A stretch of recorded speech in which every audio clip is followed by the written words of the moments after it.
911, what's the address of your emergency? It's Wade Creek. Need to send someone right away. There are shots fired inside. Have somebody right away. When police arrive to respond to this call of gunfire coming from the area, they find this door open. Once officers are on call and they make the interior of the dwelling safe, they notice a black male dead on the floor. That's when they freeze the scene, because now they're calling in homicide. No one else comes in till the homicide units arrive on call. So Alpharetta police have a phenomenal detective named Ja'Kai Braithwaite in homicide. He takes this case. I know him personally. This guy is the real deal. I wanted to be an investigator because I wanted a challenge. I want to do what others may not want to do. I want to put the work in. I'm a Jersey boy, a native of New Jersey. My dad was a federal police officer, and it was clear to me that my career path, once I graduated college, was going to be in public safety. December of 1999 was when I was hired by the Alpharetta Police Department. I ended up going to detectives. I think it's a special, unique calling because many are called, but only few are chosen to be a detective. The victim is a black male, late teens to early 20s. They don't know who the victim is. He's unidentified. All they know is an older gentleman owns the property by the name of Walter Berry. Clearly, that's not Walter Berry on the floor. We've got call-outs to the homeowner. Ja'Kai's partner, Dave Bokniak, quickly meets him at the scene. You like to do this? Always. We definitely have a really close bond. Every homicide Detective Bokniak and I that we worked, to date, it's been solved. I saw it. You could see this traffic cone right there in the doorway. We were like, what the hell's up with the cone? Is that ours? It was here before we arrived. We'll bookmark it for now. Find us some other witnesses. I knew there was going to be some significance to that cone. They head into the kitchen of the residence, and that's where they find the victim, a young black male, face down in a pool of blood. Damn. He was on his side, and he had a gunshot wound to his head. There was a bar stool that he was tied up to. This victim was kneeling down and shot in the back of the head. That speaks nothing but a straight-up execution. What is that? Looks like power cables. He was wrapped up with like a piece of computer cord or some kind of cord that was in the house. One shot to the back of the head. We find any shell casings? Did the killer pick up his brass? No. We were pretty certain it was probably a revolver that was used to shoot the kid. It's just a kid. This hit me a little different because I had recently found out that I'm going to be a father. You good? I'm about to celebrate a life, and here this life is gone, and I'm thinking like, wow, like I just can't imagine what the family's gonna go through. Detectives, I've got some witnesses for you. Go. I'll handle the crime scene. Okay. Ja'Kai meets the next door neighbors, John and Erica Williams. Turns out John and Erica are the actual 911 callers. So bam, right now Ja'Kai's clicking. I can't believe this happened to Kadarius. He's your neighbor? Ja'Kai learns that the victim is 21-year-old Kadarius Medlock. Yeah, he lives there with his uncle, Walter Berry. Tell me more about the crime. It happened around 9:30 this morning. Erica had just arrived home. She sees our victim standing on the front porch, He saw her, they knew one another. He waved, she pulled into the garage. And then about 15 minutes later, I heard 2 gunshots. Erica described looking out her front window, seeing a black male exit the house and enter the back seat of the vehicle that was pulled into the driveway of her neighbor's house. And then they drove off. Describe the guy. He was bald. He's got a white dust mask on. In my opinion, detective-wise, that's him concealing his face, not wanting anyone to see what he looks like. Describe the car. It was maroon in color. She said she believed it was like a Hyundai or Honda. If you think of anything else. She just gave a great jumping off spot. What'd you find out? We made contact with the homeowner. One of the detectives contacted him and learned that he was actually in Dallas, Texas at the time. He immediately got on a plane and flew home. He's gonna come to the office this afternoon. The other thing is, there are signs of a robbery. The main bedroom upstairs was completely ransacked. You start asking yourself, what's going on here? This whole thing looks like a home invasion murder. Let's find out who else we can speak with. Jakai and Dave also find one other witness that reported seeing suspicious activity around the townhome. I thought he was just doing street work. He saw a black male walking around the townhome wearing one of those traffic vests, and he had in his possession a traffic cone. When he told us the traffic cone, and obviously we saw it inside the residence, we were like, okay. So these jokers were using that traffic cone to disguise themselves as construction workers. What do he look like? Young, maybe in his 20s, short hair. According to this witness, the man in the traffic vest later comes out of the house and got into the maroon car, and the maroon car speeds away. All right, thank you. We definitely, at that point, were starting to try to connect some of the dots. Hey, what's up? What's happening? This is my friend's house. Relax. He was asking, what's going on? This is our friend, this is our friend.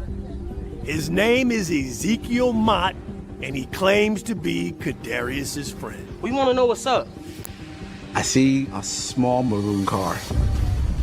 This right here is a totally unbelievable moment. Did the killers just return to the scene of the crime? We need to ask you some questions. This investigation is about to take a crazy turn. What is that? Looks like power cables. Alpharetta, Georgia, homicide detective Jakai Braithwaite is investigating the murder of 21-year-old Kadarius Medlock. Describe the guy. He was bald. Witnesses identified 3 suspects in the case and a getaway car. It was maroon in color. Witnesses solve crimes. We definitely have a good start in place.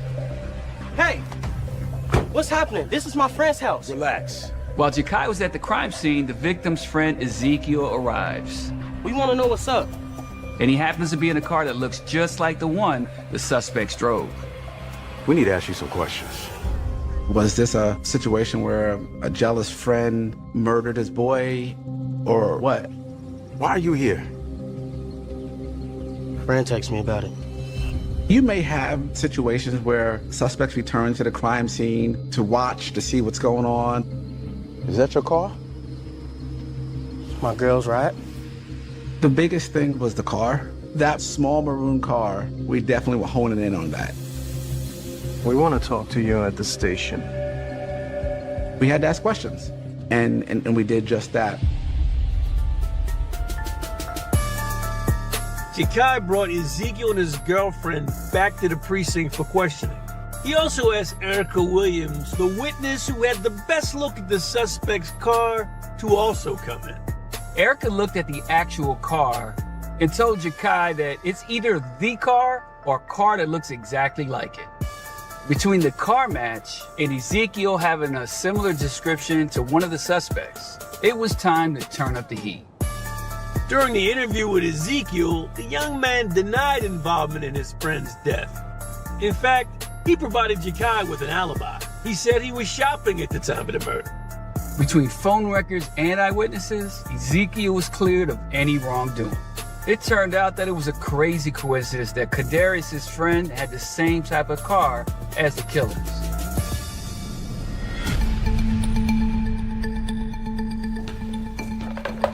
That was ME's office. The case was ruled a homicide by gunshot, and the caliber of bullet was a .38. Walter Berry's here. Kadarius' uncle arrives back in town. As they meet face to face, Jakai is totally surprised. He knows the uncle. I knew him by W, like, hey, what's up, W? You know, but I had an idea when I heard the name Walter Berry that that was an individual who I had known from the gym and through a circle of friends. So sorry for your loss. Of course, he was wrecked. He started telling us some of the victimology about his nephew. Darius was like my son. His nephew was from Memphis. He came to live with him a few years ago. He worked at a local restaurant, which he would walk to every day. He was going to school, and he just turned 21. That time we're learning, like, wow, this was a good kid. Was he beefing with anyone? No. I want to know, is your nephew into anything? He didn't run around in the bad crowd. At this point, Jakai and Dave got to look at the uncle cross-eyed a little bit and see what's going on. What about you? I'm wondering, you mixed up in something? You know me. Just answer the question. Even though they're social and they know some of the same friends, it doesn't matter. Jakai has a duty. Just tell the truth. Look, I don't know anything. I said, listen, I don't really care what you're into right now. Right now, my goal is to figure out what happened to your nephew. This wasn't because of me, I swear. I want to find out who did this too. What was taken from your bedroom? I made a list. The uncle goes on and gives Jakai a long laundry list of items, very expensive items. A lot of his watches were taken. He had a Gucci scarf that was inside his Louis Vuitton bag, and the duffel bag actually even had his initials on the handle of it. There's still a PlayStation, some cash too, and my gun. What kind of gun? A .40 caliber. It's not the murder weapon. There was a semi-automatic, and we believe the murder weapon was a revolver. Again, I'm sorry for your loss, man. We knew we were dealing with a burglary/home invasion, but we couldn't understand why the death, why the murder.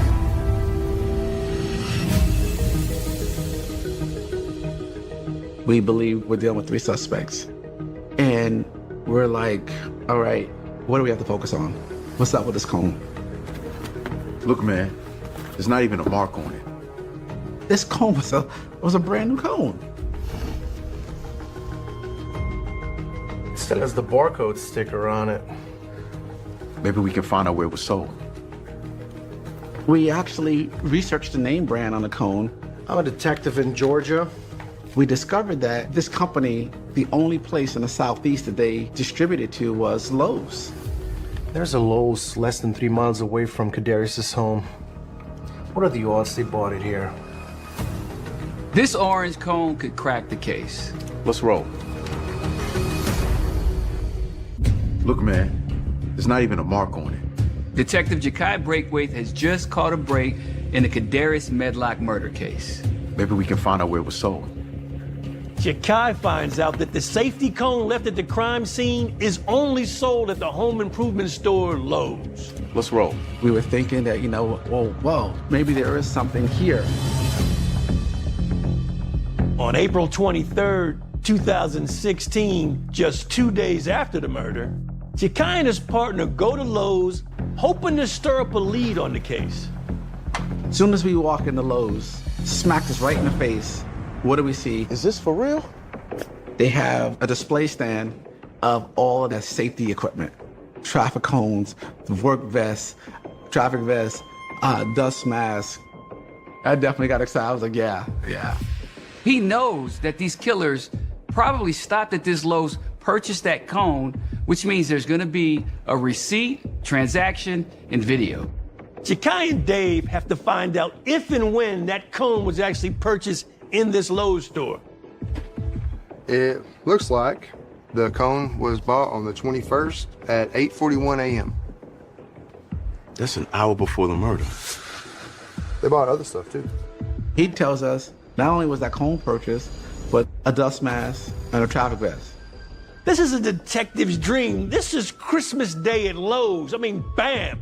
How's it paid for? With a credit card. This is when like my partner and I like almost high-fiving each other. We're playing it cool though, right?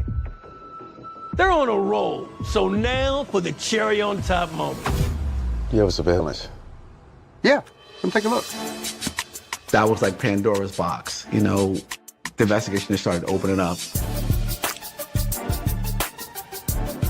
There he is. Ja'Kai. Man, what's going on, Man, we met with Ja'Kai and his partner Dave Bokniak to take a look at the Lowe's surveillance video. So you're in this store, the manager is helping. He's actually jumping in there, giving you stuff with no pushback. I'm jumping out of my seat. We couldn't get back there to go look at that video quick enough. Like, So let's take a look at it. Okay. So this is the cash register. We see these two guys approach, and they both match the description, albeit a vague description from the witnesses, but they match the description. Oh, so the two guys, white t-shirt and black t-shirt. Right. So when I'm seeing this, we're like, yo, this is our guy. This is the dude. There's the cone. Yeah. So they're literally shopping to get items that they need to commit a murder. They're shopping for the tools they need to kill a man. That's crazy. I've never seen anything like that. So at this point in the video, you're considering these guys could be any of the three suspects. Exactly. And in fact, yeah, we don't know who is who. I love the quality of the video. It shows the exchange between these two brothers. They were setting your story up and making it look pretty. It's a phenomenal moment. It felt good. Yeah, I mean, of course, we don't know who these actors are, right? But we knew we got something. So we're in the game now.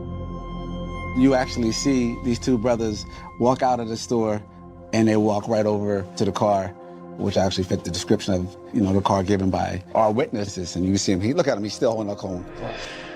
Actually, we ended up sending this cone off to the GBI to be analyzed. I specifically told them to look inside the rim of the cone for DNA. You got at least two of the three guys on the roll call that you're looking for. What do you do next to try to move this case forward? At this point, we know we have a credit card associated with this, so we know we're gonna start rolling, we know we're gonna start doing.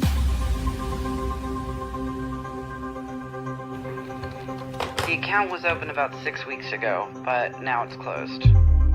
We contact the credit card company. They immediately let us know, yes, this was a fairly new account. Who owned the account? The name is Tyrese Donaldson.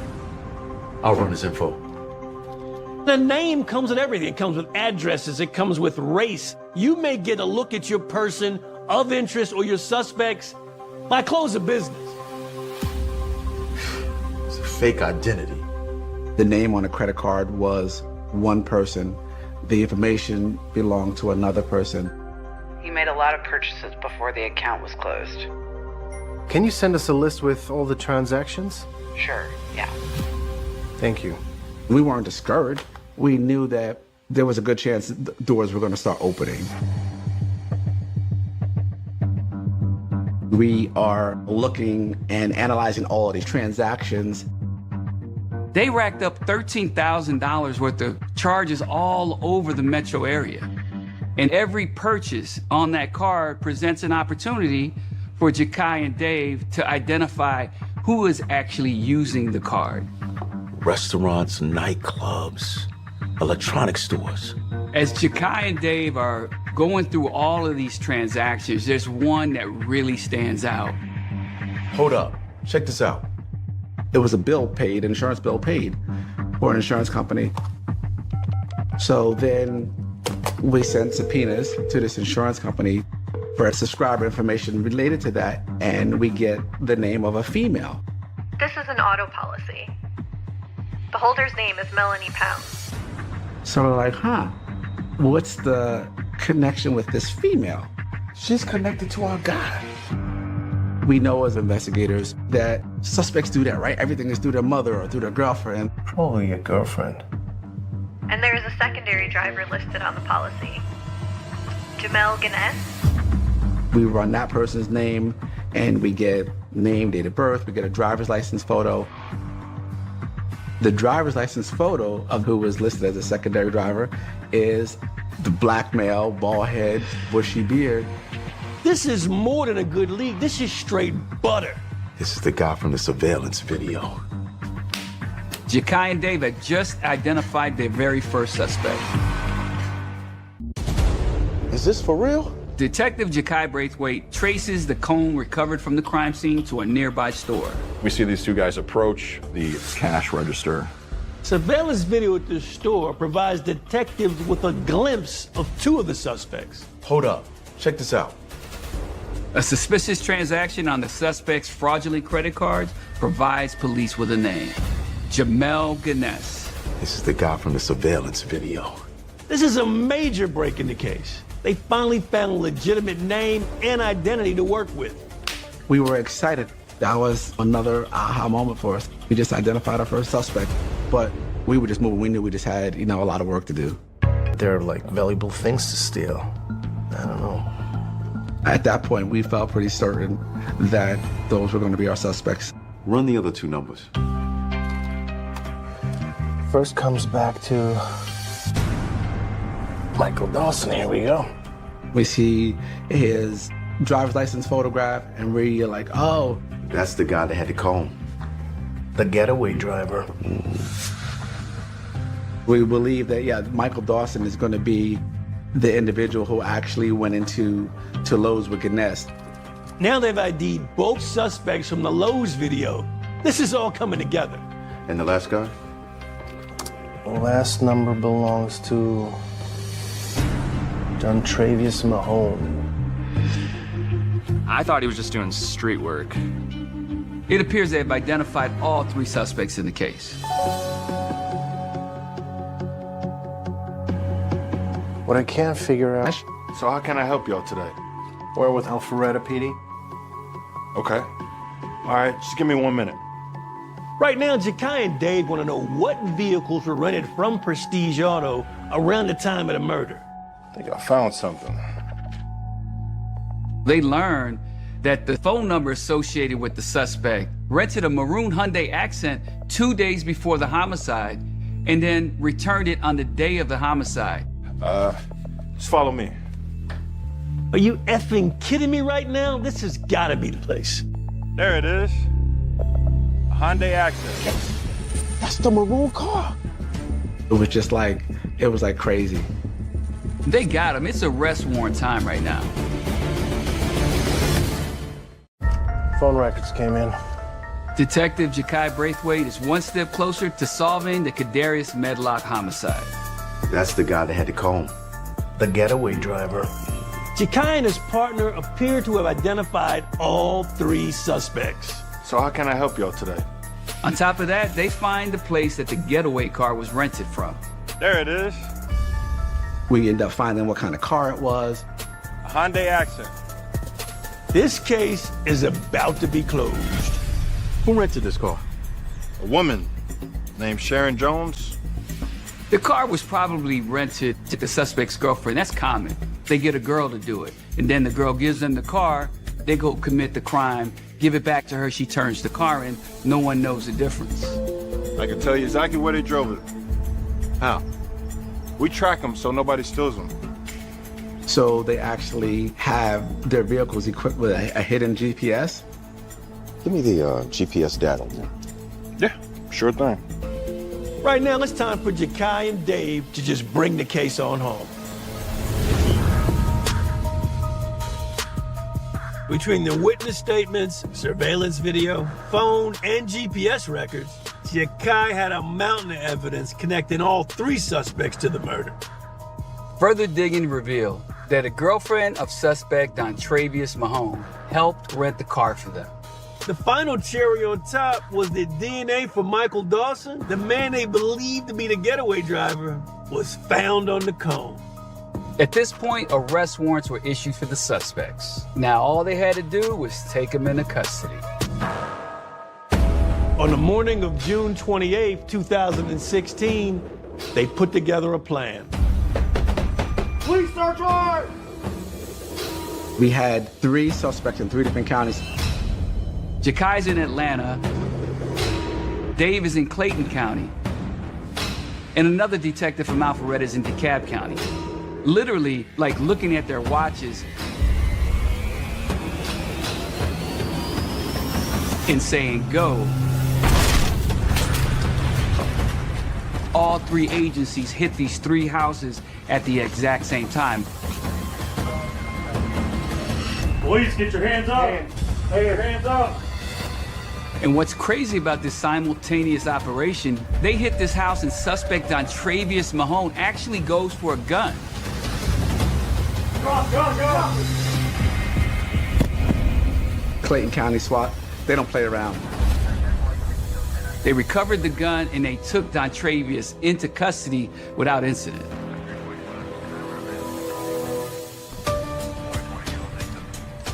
I ain't do nothing, man. Jakai arrests Jamel Ganesh without any incident. Take him away. I was speaking to Ganesh, then fairly quickly said he didn't want to talk. Jakai. What's up, brother? We've got some evidence. Nice. There were crucial pieces of evidence that we were able to connect back to these actors from evidence that was actually stolen from the victim's house. Any updates from DeKalb? Yeah, Michael Dawson is in cuffs. In the room he was staying at the time that he was arrested, the Louis Vuitton bag with the victim's initials were found. What about Mahomes? No. He's got cold feet. At this point, Jakai and Dave are just crazy AF. They feel like they've done everything they need to do on this case. They've got every rudimentary piece of evidence needed to keep these guys away for the rest of their lives. As Jakai is wrapping up, he gets a phone call. Jakai. You need to come down here right now. It's the detective that arrested Michael Dawson. He's like, yo, he's talking. All right, I'm on my way. Jakai's like, damn, I'm gonna get my full confession. Police search warrant! A coordinated raid leads to the arrest of all 3 suspects in the Kadarius Medlock homicide investigation. I ain't do nothing, man. Take him away. Jakai and his team believe they have enough for a successful prosecution. You need to come down here right now. Michael Dawson, who Jakai believes is the getaway driver, this brother wants to talk. I'm on my way. Even though he's got a mountain of evidence in the case, Jakai wants more. He wants a confession. Detectives go to the DeKalb County Police Department where Michael Dawson is being held. Detective Dave Bachniak and another detective take the first stab at Dawson. I want to show you some pictures, okay? Dawson admits that he knows Jamel Ganesh and Dontravius Mahone. You had been in Alpharetta in a burgundy vehicle? Yeah. He's putting himself with these guys in the car on the day of the murder in Alpharetta. He talked about going to Lowe's. What'd you get at Lowe's? I think like some goggles, a vest, and what you call it? Traffic cone? Yeah, a traffic cone. Where'd you guys go from there? We met Money. Where was that at? That was at Publix. He said they went to Publix instead of going to the actual home. His reason they went to Publix was because they were buying drugs from somebody named Money. What did Money look like? I don't know. Who knew him? I guess Jamil. How much did he buy? Probably like a £1/4. Dawson denies any involvement in the murder. He doesn't put himself there. I don't know who killed him, man. I would tell you if I knew. Right now, this is a game of total BS. Do you know what he bought the traffic cone and that stuff for? No. Did you think it was weird that he was purchasing those items? I mean, didn't mention anything about them? No. He basically admitted to everything that went on in Alpharetta except going to the house. But he replaced the house with the place they went to Publix, and they dealt with a guy named Money for some kind of drug deal. Right now, the interview's done. They take old Dawson back to Alpharetta PD and book him. At this point, Jakai decides to take a run at Dawson himself. Although you watch TV and you know cops bullshit lie, this here, man. That Louis bag that was in your closet, where'd you get that from? Sent to me. Dawson did say that was given to him from Gaines. Can I tell you something? The victim's initials are on the bag. Did you notice that? So you see how things are connecting to you, right?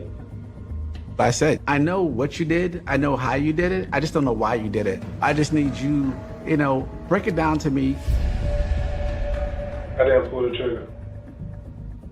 Okay, so tell me about this then. What went down? What happened? I tell you, man, this brother wanted to give it up. I want them to get it on my chest. That's what I want. Okay. But he didn't. You know how hard it's gonna be to be in a state camp with a snitch tag? Man, hell no. He basically just said, I can't snitch because he's like, it won't serve me well when I go to jail. He wanted to talk, but he just would not. Even though Jakai didn't get a confession or a clear motive, he's got a good idea of what went down that day. They came to that zip code for the lick. The lick is a robbery. They probably had some kind of intel. I believe that there was something associated with the uncle that enticed and interested these three actors. After picking up the car and the supplies at Lowe's, they headed straight for the townhouse. We think that they used their disguise to blend in and not bring attention to themselves. It appears that Mahone and Gaines are the ones that actually went into the house, and Dawson stayed in the car. They're going, we did our surveillance and nobody's supposed to be there. What if they're there? We're still going to carry out the lick, hence taking a firearm. This kid was supposed to be working this day and wasn't doing that. As soon as they made contact with him, they immediately tied him up. They tied him up with a cord that was already in that house. So I don't think they were really prepared for him. Probably one of them were paying attention to him while the other one ransacked the house, stealing and burglarizing some items. I believe it was Mahone who took the shots, which struck our victim Kadarius Medlock in the head, causing his death. And then they immediately went to the car. Our reason on why they killed this kid, again, I can't tell you. Maybe they were afraid that he saw them and that he would give them up, or just maybe they're just straight up, monsters. This is the worst of the worst. We're talking about a victim, wrong place, wrong time. But if he wasn't at home or picked up that extra work that day, he'd still be here today. Jamel Gaines, Dontravius Mahone, and Michael Dawson are all charged with the murder of Kadarius Medlock. In December 2018, the Fulton County DA's office takes them to trial. They're all found guilty. And all three are sentenced to life in prison. I love the work y'all did in this case. I've never seen a file that thick. And the DA's office actually honored us as investigators or officers of the year and gave us this award for solving this case. And it's funny that he actually put it right here, Wow. you know, in a traffic cone in the case here for us. But That's awesome. I love it. Nice touch. So it was nice to be honored for the work. Congratulations. Well deserved. You ready to do this? Always. When I look back on this case, I look at how the process was for Jakai.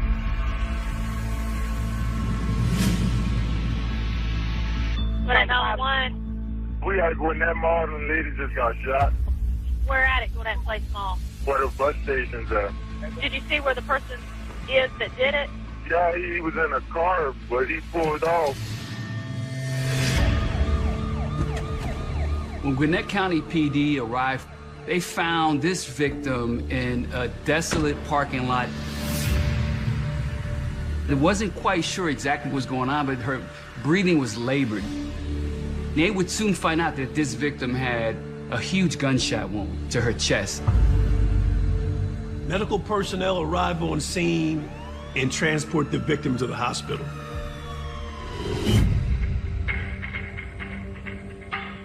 It was Friday evening. I had worked a full day shift. I was pretty much changed, ready, relaxing at the house, and my phone rang. What's up?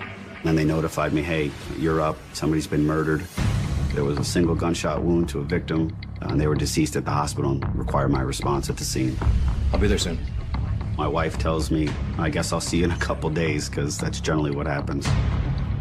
It can be challenging for a family. My wife was actually an Atlanta police sergeant, so she understood what I was going through. I've always had the path that I wanted to become a law enforcement officer. I know it sounds cheesy, everybody says that, but I wanted to actually make a difference in society. The tenacity that you have to have for homicide is key, and I don't quit. I feel like that's the best asset that I have.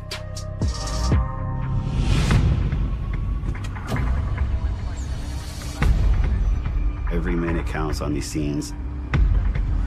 You gotta get out there, you gotta get to witnesses, you gotta get to evidence. Detective, so what do we got here? The victim was a black female. She was shot once. There was a single gunshot wound to the victim's upper left chest. However, there was no exit wound. And that's why there was not a lot of blood on scene.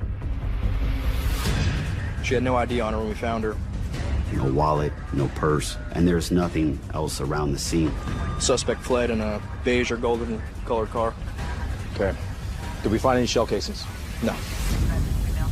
Why are there no shell casings? Two possibilities. It's a revolver or the shell casing got stuck inside the car. It's with the vehicle. Doesn't look like there's much here. Check the area for surveillance cameras. There's not a major crime scene to process at this point, because it's just a parking lot. And looking in the parking lot, I saw nothing.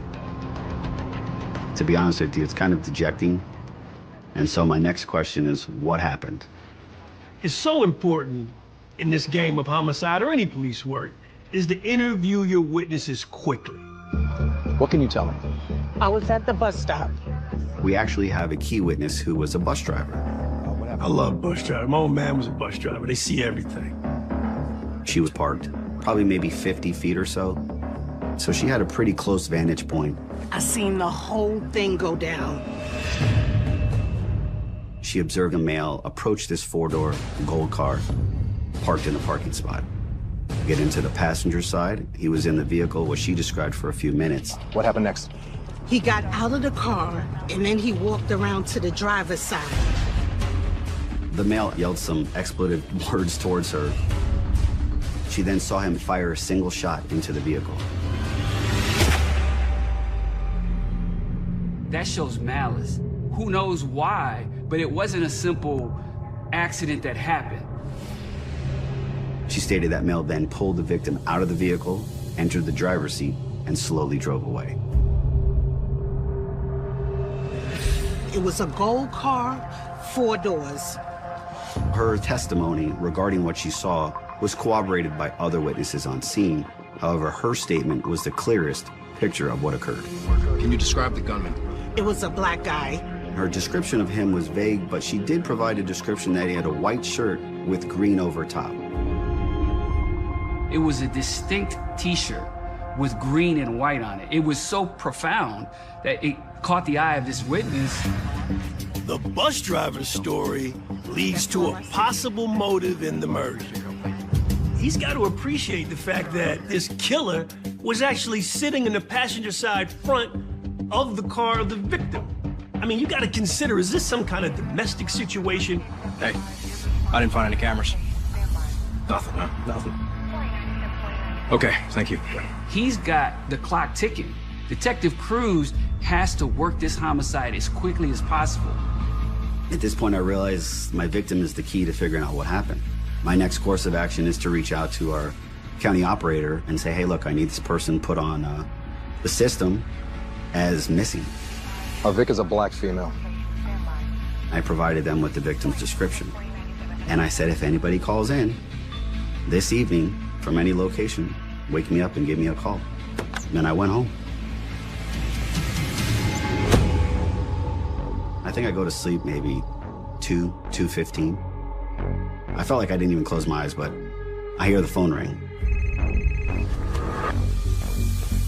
Hello? We have a match. And it's the county operator. They say, hey, look, we've got a report of a missing person. They provided the name of the missing person as Janai Coleman. She was driving a gold four-door sedan. It was a gold car, 4 doors. Who reported her missing? Her sister. Okay, can I have the address? Based off the description for the missing person report, I believed it was a very good possibility that this was my victim. Okay, thanks. Detective Cruz has a monumental task at hand right now. He's got to speak to a potential family member of his victim who reported someone missing. Detective Cruz and another investigator meet with Janai Coleman's sister. Thank you for meeting with us. Since Detective Cruz doesn't know for sure if Janai is his victim, he doesn't tell the sister about the homicide. I introduce myself and I say, hey, look, you know, we heard you want to file a missing person report. Can you tell me what happened? Janai took her daughter to school. She generally waited for her to pick her up, which was right in the area where the murder occurred. Calls to her phone keep going to voicemail. Detective Cruz is on the right track, but then he notices something that pushes him over the edge. My eyes are scanning, looking around the house, which I think I do it everywhere I go, and I saw a picture on the refrigerator. It's not like her to do this. I remember looking at the refrigerator, and we had obtained a photograph of the victim at the hospital, and that was sent to me. And I looked at the picture on the refrigerator, and I'm realizing this is my victim. I have some questions. Now it's time to figure out what's really going on here. Found her. Detective Damian Cruz is working the puzzling murder of a woman shot outside of a mall in Gwinnett County, Georgia. All right, doesn't look like there's anything here. Check the area for surveillance cameras. Detective Cruz knows the killer fled in the victim's car, but he's got no physical evidence at the crime scene. Plus, he doesn't know the victim's identity. We have a match. He catches a break when a woman reports her sister, Janai Coleman, is missing. Can you tell me what happened? At Janai's sister's house, Detective Cruz makes an incredible discovery. I looked at the picture on the refrigerator, and I'm like, I believe that's her. I have some questions. He's got to get as much information out of that family as he can before he breaks that news, because 9 out of 10 times, once a detective does that, they shut down. I tried to get the information pertaining to the vehicle so we could at least put that on the system. Do you know Janai's car tag number by any chance? Yes. Because I knew that the vehicle was key to this case, I told the other detective that was with me, hey, put this on the system real quick. Excuse me. So can you tell me about Janai? She's a saint. She was a school teacher. She was very religious. She was a loving mother. And she even served the armed forces. That's a victim you just want to run for. While you love all your victims, this victim, it appears to just have a pure soul. I want to show you something. And I said, look, there was an incident tonight. We didn't know who Janai was. But I believe, you know, she was the victim in this case that we have now, and that's the reason I'm here. Is this female in the photo your sister? We had a photograph from the hospital, and she immediately identified her. Mm-hmm. You sure? Absolutely. The trauma and the emotion that overwhelms those family members is incredible. It's tangible. You can feel it in the room. Now, do you know anyone who could have done this? No, She was very adamant, no. She didn't have, promiscuous boyfriend. She didn't have an angry boyfriend. She wasn't involved in any criminal activities. Everyone loved her. This doesn't make any sense. I feel frustrated that I can't give the family answers or closure at that point in time. And so knowing that, I knew the vehicle was even more important because that was our scene. We found the car. Where? Forest Park. Police spotted it around 11 p.m. I'm looking at a window of 2 hours after my murder happened. An officer was running that tag in Forest Park, which is approximately 45, 50 minutes south of Gwinnett County. Okay, we need to go now. Thank you for your time. I gave her my business card and I said, look, I am so sorry for your loss, but we gotta go. I'm following up on this case. The car was abandoned in like a little strip mall. It was just parked unassumingly in a parking lot. Detective Cruz then has the victim's car towed back to the police department to process for evidence. We put it directly into our crime scene base, secure, and then the crime scene investigators start doing their thing. I'm very excited. I mean, anything could be in that vehicle, and every little detail of a clue could be something. She does fingerprinting for swabs, looking for possible DNA. Did you find any shell casings? No. It was clean. The insides were spotless. It was pristine. Look at this. What you got? Detective Damian Cruz's crime scene tech locates a cigarette butt behind the driver's seat. Did your victim smoke? I don't know. The cigarette butt, I believed initially, was huge because that vehicle did not look like it was a smoker's car. Let me call her sister and ask. I said, hey, look, does Janai smoke? And her sister was like, absolutely not. And I said, is anybody allowed to smoke in their car? Like, absolutely not. Without question, that cigarette butt could belong to the killer of Detective Cruz's victim, Janai Coleman. I'm gonna send this to the lab for testing, but it's gonna be a little while before we hear back. So in 2008, it could take several months to just determine if there is DNA on the cigarette butt. Great. Let me know as soon as you hear something. I think my optimism is what drives me. There's gonna be something around the corner that'll break the case. So I keep looking.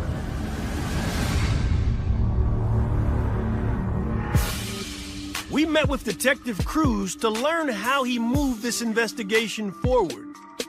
Now you have this car that you know belongs to your victim. It was taken in a homicide. Man, it's like waking up on Christmas morning, opening up your presents. We were able to process it. Let me show you real quick.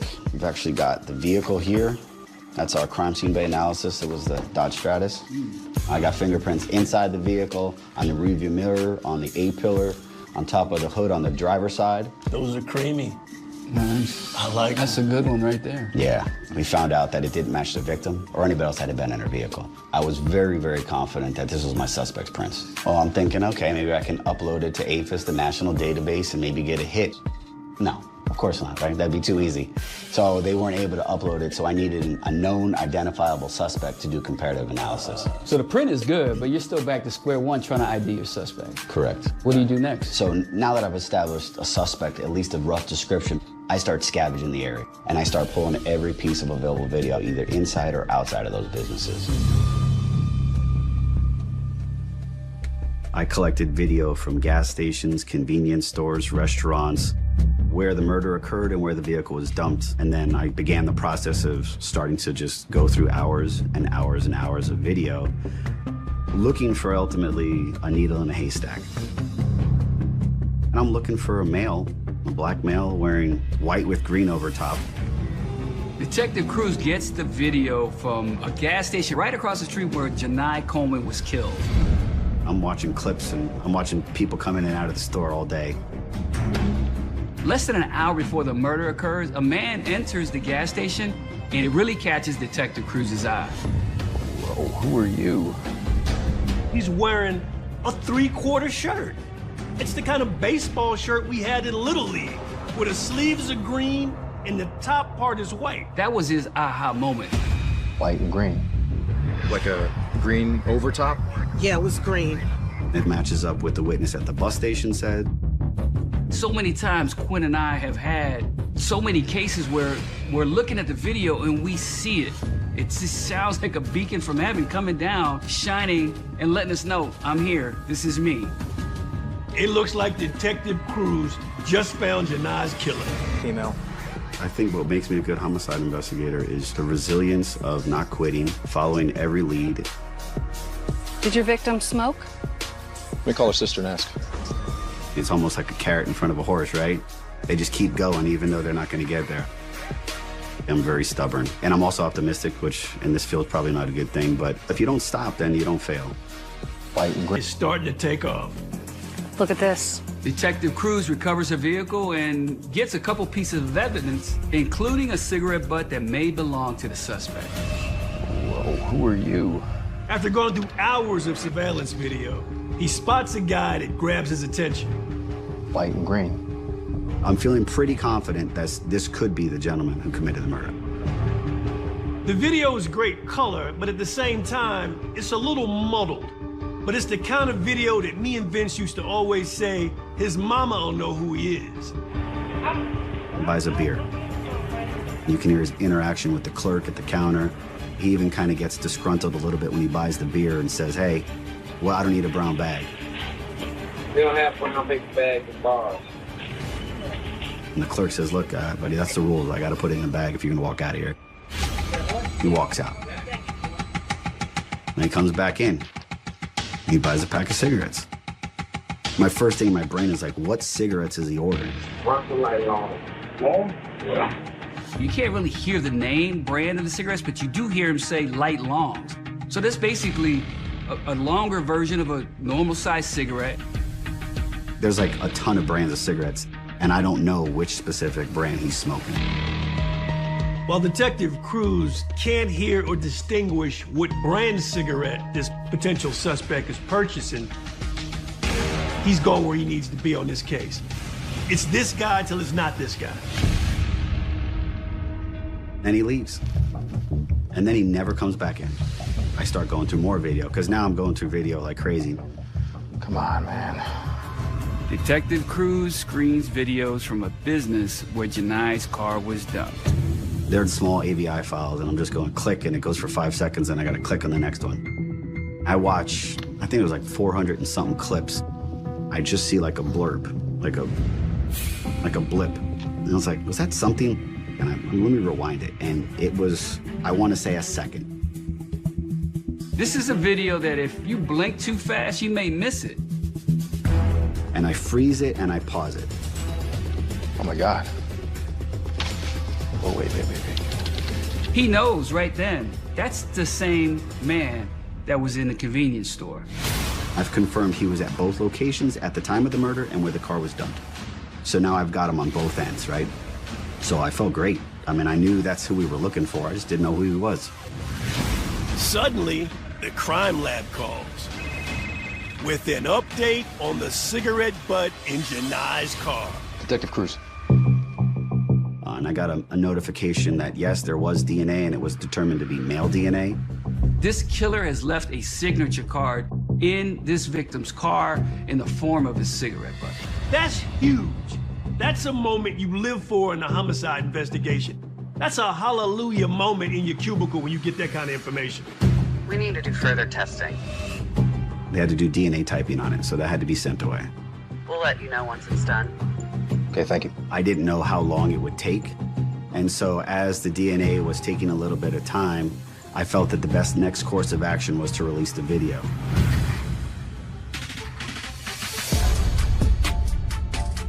The police department does a press release to the media. They've shared still photos of the suspect from the convenience store video. Detective Cruz believed the news coverage would help generate leads to identify the killer, but nothing came of it. A few months later, the DNA testing was finally completed. They uploaded the sample to CODIS, a DNA database with convicted felons. Detective Cruz crossed his fingers and hoping that a match would be made to somebody in the system. He was pretty much stuck until he can get something from that DNA.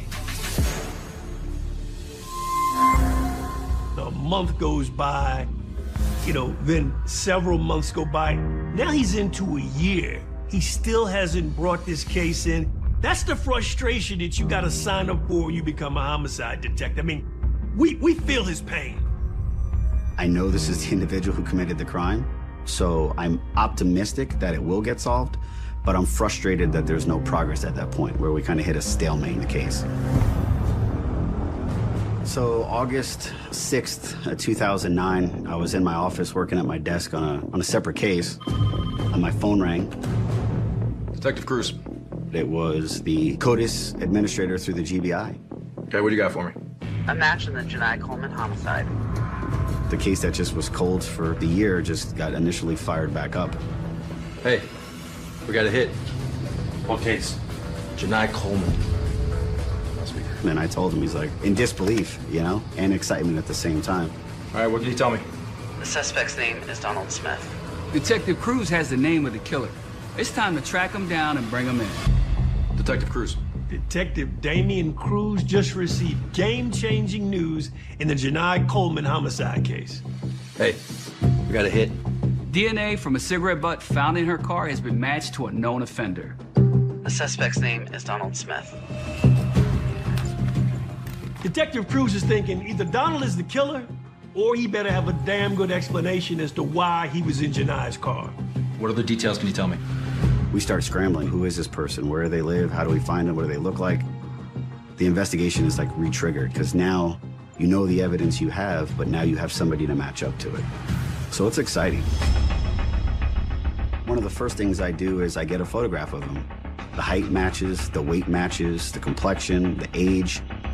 All these things start matching up with the surveillance video shows, and now I'm thinking this is good. Donald's a convicted felon, so his prints will be on file. I think we need to visit the lab.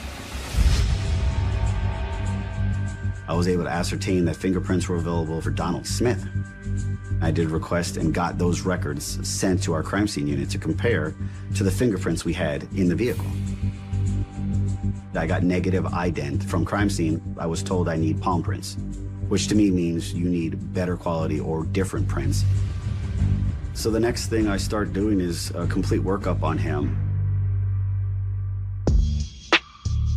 Detective Cruz wasn't just gonna go out and arrest this guy. He had to take a deep dive into Donald Smith's background first. Donald's criminal past showed a history of violence, and that lined up with the profile of the killer. Detective Cruz pulled the suspect's work records. He found a cell number that Donald used on a job application. He subpoenaed those phone records, and cell tower data showed the phone was active in the area and active at the murder scene and the car dump location. All signs pointed to Donald Smith as being the killer, but Detective Cruz wanted to be doubly sure that he had the right guy. When I had established that Donald had a work history at a specific store, I met with the employees. Did you guys work with this gentleman? Yes. Yes. And his brother worked here too sometimes. His brother goes by the name of Ronald. So, Ronald and Donald. Yeah, they're actually twins. They're identical twins. Twins? So right now, Detective Cruz has to consider, is the right killer Donald, or could it possibly be his identical twin brother, Ronald? Which brother is this? That's Donald. That's Donald. They said they were positive it was Donald. Are you sure? 100%, yeah, that's Donald. Okay. When I asked those follow-up questions like, why would you say him?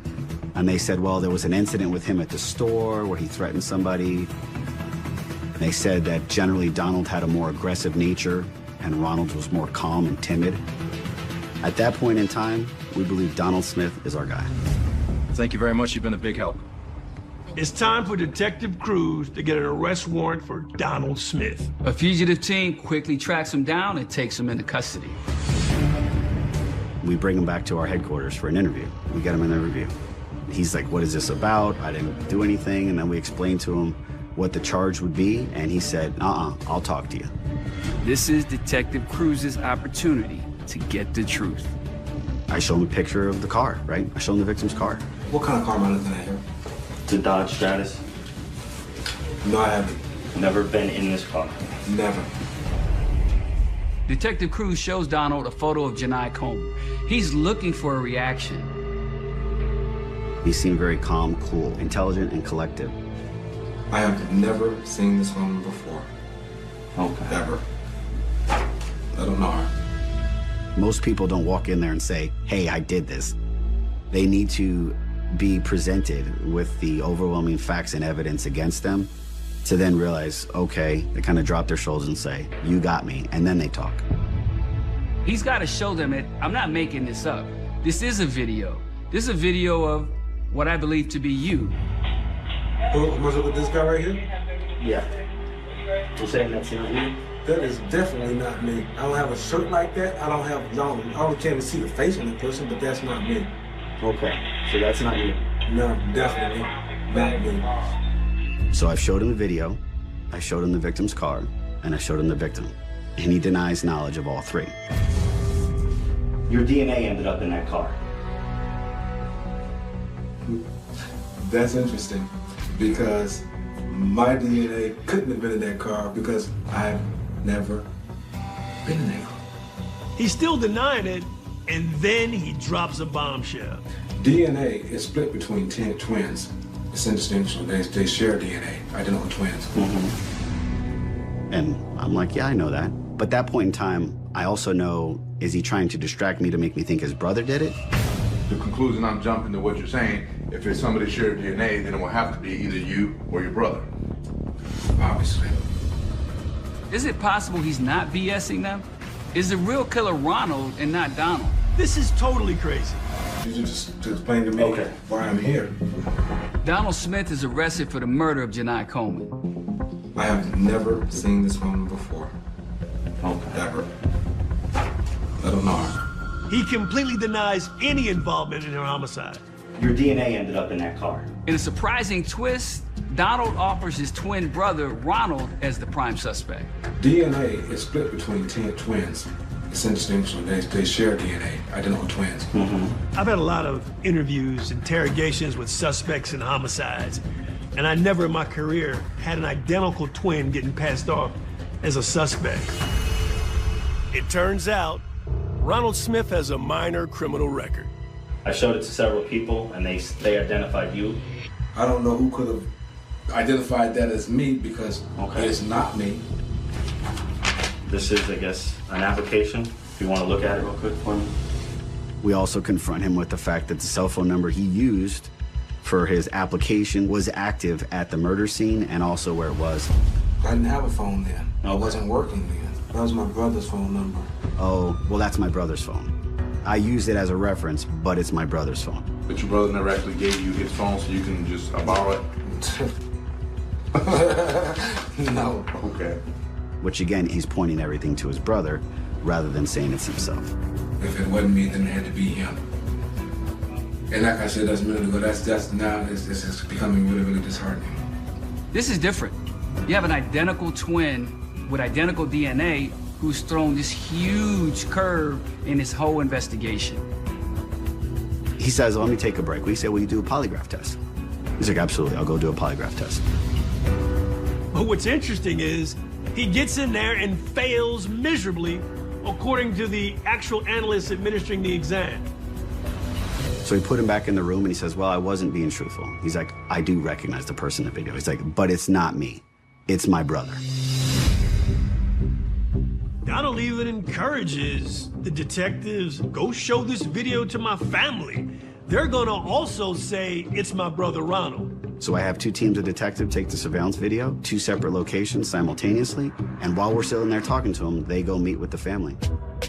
Detective Cruz wasn't ready to clear Donald just yet, but he started to consider Ronald could actually be the killer. He had Donald fingerprinted and sent the prints out to be compared to the ones found in Janai's car. Meanwhile, detectives met with Donald's parents and another sibling. They asked them to review the surveillance video. They all said it was Ronald on the tape. When a family member picks you out, it just doesn't get any better than that. To top it off, Detective Cruz learned the prints from the crime scene were not a match from Donald. Donald may be telling the truth after all. At this point, Detective Cruz wanted to get a hold of Ronald Smith ASAP. He secured a warrant and quickly brought him in. We bring him to headquarters so we can do an interview, and then we've got to execute 2 search warrants, one for his fingerprints and one for his DNA. Even though he knew they were identical twins, until you see them in your face, damn, these brothers look just alike. Detective Cruz takes Ronald to the interview and hopes he'll speak with him. And while I'm showing him the mountain of evidence, you could see his demeanor starts to change. I need you. Detective Cruz learns that the fingerprint comparison is back from the vehicle that was stolen after the murder. What you got? We got him. I look at her, she's like, it's a dead match. Fingerprints that were on file for Ronald did indeed match the recovered ones from the vehicle. So at that point in time in the investigation, we go back into the interview room and we tell him, hey, you're no longer free to leave. All right, Ron. Things have changed, okay? Based on what's gone on, okay? The fingerprints have come back, okay? And the fingerprints are a match. So for us to discuss the matters of the fingerprints and the other things, I have to advise you you're right. You're being arrested and charged, so we read a Miranda and said, look, do you want to tell us your side of the story? Do you want to talk to me about some things? All right. When at that point ahead, he kind of just said, look, I need a minute. I just need a minute to get my head around this. He requested to make a phone call, so we let him make a phone call. Hey, a whole lot has happened. So we're listening to him, and then he's talking, he's kind of upset, and I bring him a picture of the victim. I just wanted to, I don't know if you knew this woman, but this is the woman, okay? And her name was Janai. And I say, look, here's who she was. Her name was Janai Coleman. She was a mother, she was religious, she was a good, loving woman. You know, I told him, look, the family's not mad at you, they just want to know why. And so I slide him the photo, and I leave the room. And when I did, he looks at the photo, and he apologizes to the photo. And when he does that, I'm like, that's it. The Janai Coleman homicide takes an unbelievable turn when suspect Donald Smith denies involvement. And he points the finger at his identical twin brother, Ronald. If it wasn't me, then it had to be him. Detective Cruz doesn't know what to think, but he quickly scoops up Ronald Smith and brings him in for an interview. We got him. It turns out Ronald's fingerprints are a direct match to the ones found in Janai's car. And he appears to be right on the brink of actually confessing. I know he's starting to feel remorse. That's why I want to say something. I really do. He's like, look, man, I just want to do this. I want to go smoke, and then I want to come back. And then I'll talk. They go outside onto the back porch, they smoke. And when he comes back in, he sits in the interview room, and Shrepo hands me a cigarette butt. And as soon as I look at him, like, this is it. This is the exact same cigarette butt we recovered. Here's this pack of cigarettes. And right there, I read on the side of the box, Bronson Light Longs. And now I know where the long came from. Bronson Light Longs, okay? That's Bronson 100s. And so I'm like, this is it. Detective Cruz, while he has all this other overwhelming physical evidence, he wants the confession for the family. I mean, yeah, you want it for trial, but you want the family to understand the why. He comes back in, he sits down, and the first words he says to us, I remember, I'll never forget it. Guilty. Inside, you're excited, but you're trying not to show it on your face. Tell me why. It was an accident. Straight accident. He sits in there and goes, look, I just wanted the car. He rides the bus route frequently, and so he had a couple beers at the convenience store, and he decided he didn't want to wait on the bus. And she was sitting there, unsuspecting, in her vehicle. She was on her laptop, which means she probably wasn't paying attention. And so it was pretty much just a hijacking of her motor vehicle to take it as a mode of transportation. Ronald goes on to explain that he's trying to take this woman's car, and Janai Coleman is trying to counsel this brother into not doing it. When she communicated with him and tried to plead with him, and his words stall, I think he got frustrated. And that's why he exited the passenger side and went to the driver's side. He says, the gun just goes off, it's a hair trigger. The gun went off. She said he shot me. Ronald Smith makes up this story about he didn't mean to do it, it was an accident. He exactly did what he intended to do. The witnesses said they heard the suspect yell a couple superlative words, choice words, and then firing the gun.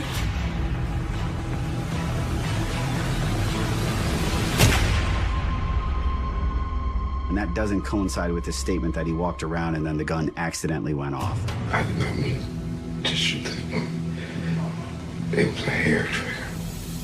I mean, being a homicide detective, you know what they're saying is all a bunch of BS, but you let them keep talking. I didn't drag her out of the car. It wasn't like that. So this is a classic case, what we call in the business, a suspect giving a self-serving story. He was minimizing his involvement just to make himself feel better for what he did, but it doesn't negate what they did. This murder was just senseless. So what kind of gun did you use? 357. He told me it was a 357 revolver, which would explain why there was no shell casing on scene and there was no shell casing in the vehicle. That matches up with the type of caliber of bullet that was pulled out of this victim. No one would know that except the police and the person who actually possessed that weapon. Where's the gun now? I ditched it. And I just took off after that. He drove it to Forest Park. He admitted to vanning the vehicle. The only thing he didn't admit to is intentionally shooting her. So at that point in time, we're positive. It was him. He did it. And so based on that, we immediately told him, look, you're formally charged. And then we took him to the county jail. Ronald's twin brother, Donald, is completely cleared of any wrongdoing. He's released the very same day. Ronald Smith is charged with felony murder, hijacking of a motor vehicle, and possession of a firearm during the commission of a felony. In October of 2012, the case goes to trial. After everything Ronald told police, his defense team claims it was really Donald who committed the murder. The jury doesn't buy it. Ronald Smith is found guilty and sentenced to life plus 20 years.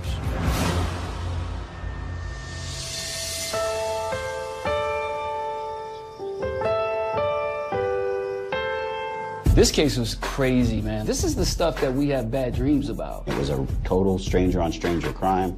She did nothing to put herself in a bad situation. It's senseless. I know you put a lot of blood, sweat, and tears into this case, but what did it really mean to you? I mean, it made me feel not so just successful, but happy for the family. Happy that the hard work and effort materialized into finding the person who did it and ultimately getting a conviction. All the work you put into this case, all the T's you crossed, all the I's you dotted. So what do we got here? Like, you left no stone unturned. We found the car. Damien, you didn't just have a case file. You put together a movie production. Whoa, who are you? I must have went through 4 barrels of popcorn going through your file and watching all the video. We got a hit. You got DNA, you got fingerprints, phone records, video, confession. I mean, this is like the cornucopia of a homicide case, and you did it all. Look on the block. She said that you shot me. And then you were able to bring this killer to justice and then give this family some type of resolve. Guilty.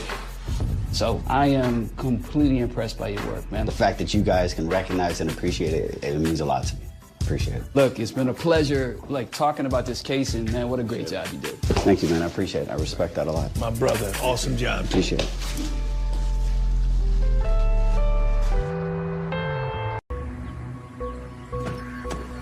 Hey, Jay. What do we got? The call came in as shots fired. All right, who called it in?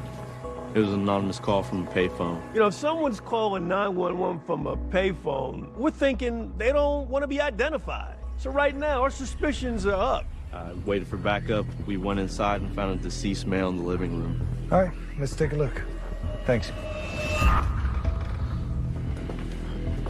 This is a pretty interesting crime scene. But when we walk in, we don't feel the warmth of a family living here. It looks a little sinister. Looks like they just moved in. Well, maybe he lives alone.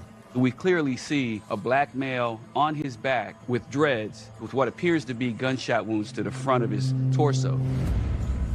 It looks like he didn't get the call for help. As we're examining our victim, we also see a cell phone right next to our victim's left hand. Yo, that's a crucial piece of evidence.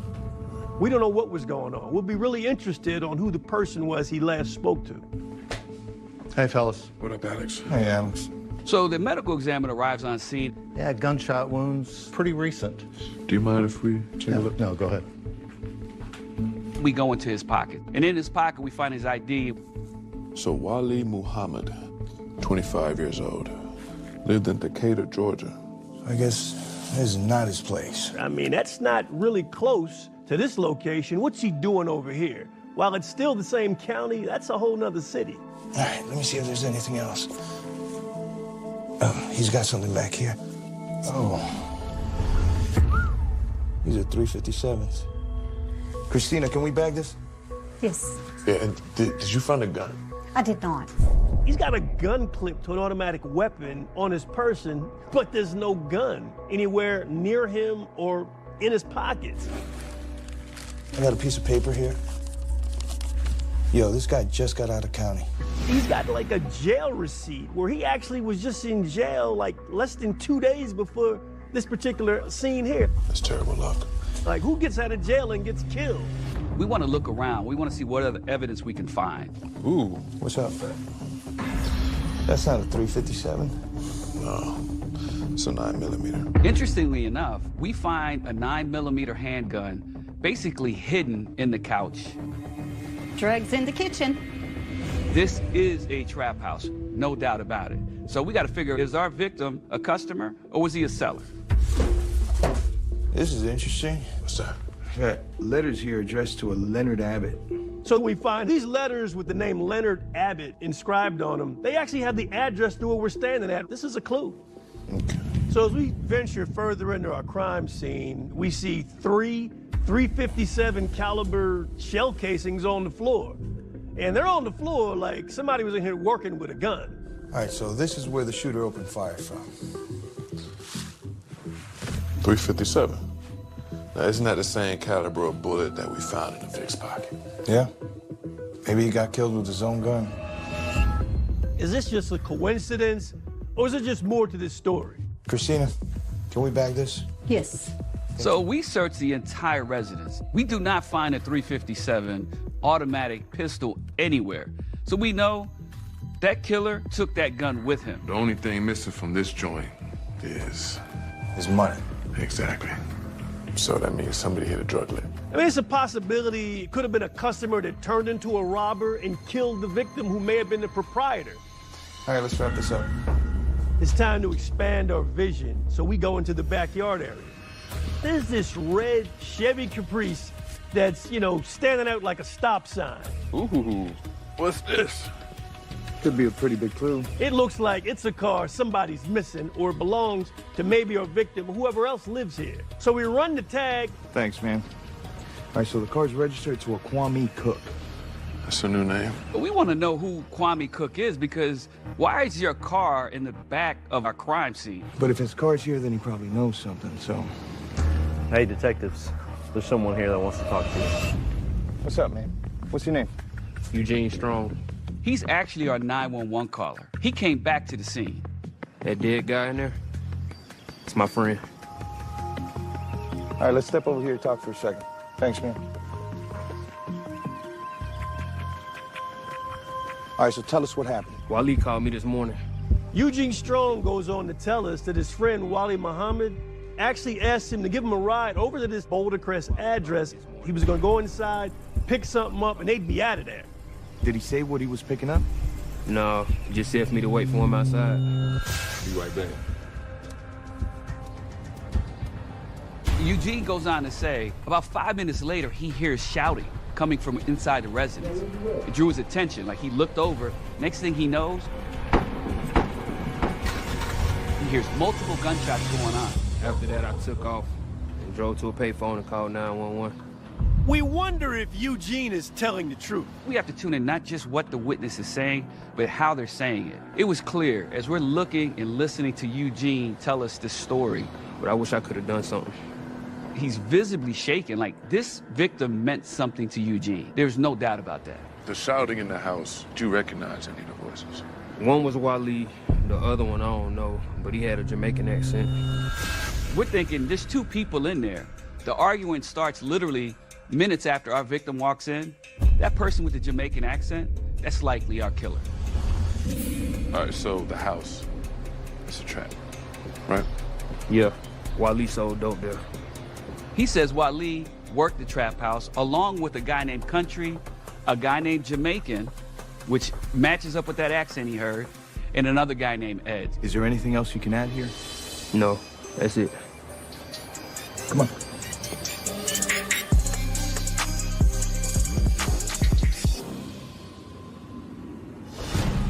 So right now, we got a couple names to go on, one being Leonard Abbott that was found on mail addressed to him to our crime scene. All right, I got something here. Okay, so it says he's listed as a suspect in an assault. Okay. Who's the Vic? It looks like a girlfriend named Courtney. He's somebody who puts hands on people. If you put hands on people, it's not far-fetched that you put a gun in your hand and actually shot somebody. Is there a phone number there for Courtney? Yeah. Hello? This is Vince Velasquez. I'm a homicide detective. I want to talk to you about Leonard Abbott. We give a call to Courtney, and she's giving us some information. I don't know anything about a murder. She lets us know straight up that's not her man anymore. They're estranged. Okay, so we found a few letters of his in a house over on Boulder Crest. Yeah, that's where he works. She says that's a drug house, and her ex-old man, he sells drugs there just like everybody else. Everyone on the street calls him the Country. We got to think back to when we interviewed Eugene. He gave us a roll call of everybody. He mentioned Country. All right, thanks a lot. So we finished the call with Courtney, and next up is Kwame Cook. And we got to remember, Kwame Cook is the person that has a vehicle in the back of this house. Hey, what's going on, man? Yep, we just need to ask you a few questions. That's it. He's a little cagey, but he's trying to figure out what we want, but he's cooperative. I'll see you soon. He agrees to come in for an interview. The investigation appears to be moving in a positive direction. But the suspect pool is deep. What happened? There was trouble at this trap. We want to talk to you about your boyfriend, the Jamaican. This was the wildest of goose chases. Hunting for the killer is like chasing a ghost. There's no records for Nathaniel Payne. This brother has one fake name after another. Finally, an unexpected encounter will bring this case to a dramatic close. Let me see your hands. This was a life or death situation. It was gonna be me or him. Yeah, gunshot wounds, pretty recent. We're working the murder of 25-year-old Wally Muhammad, shot to death in a trap house just inside of southeast Atlanta. I don't know anything about a murder. While searching for folks that frequented the residence, We just need to ask you a few questions. That's it. we get in touch with Kwame Cook, whose car was actually found behind our crime scene in the backyard. He says you'll meet. I don't know. Something weird about that kid. Yeah? Whatever it is, we're gonna pull out of him, right? Don't worry. I'm thinking Kwame is either the killer himself or he knows who the killer is.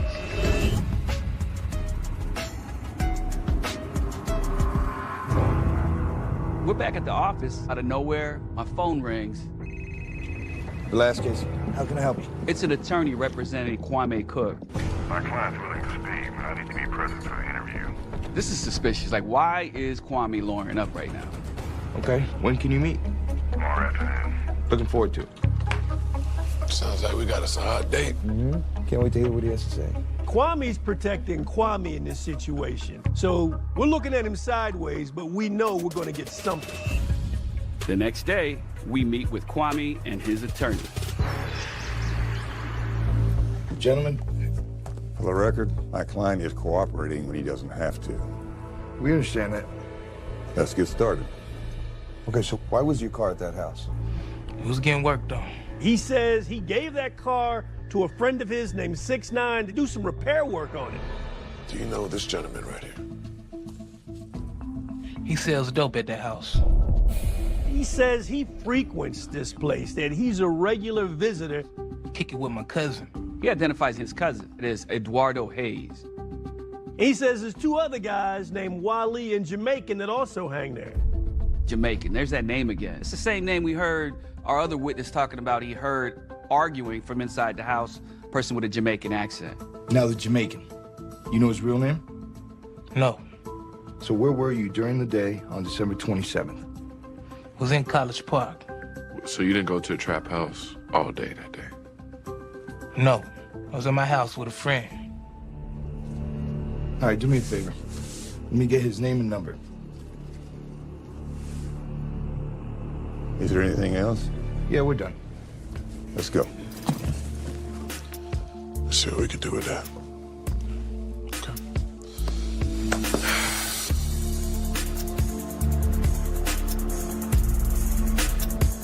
We quickly verified Kwame's alibi.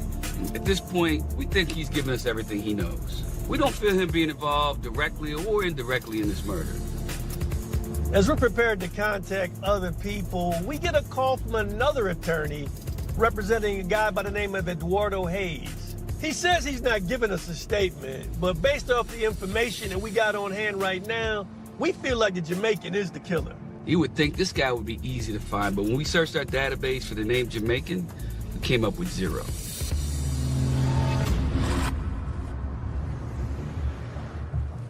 Hayes, what do you got? Victim's phone. We could go through his call log and see who he was communicating with up and around the time he was killed. Okay, so a call comes in at 11:37 a.m. Yo, that's only a few minutes before the 911 call.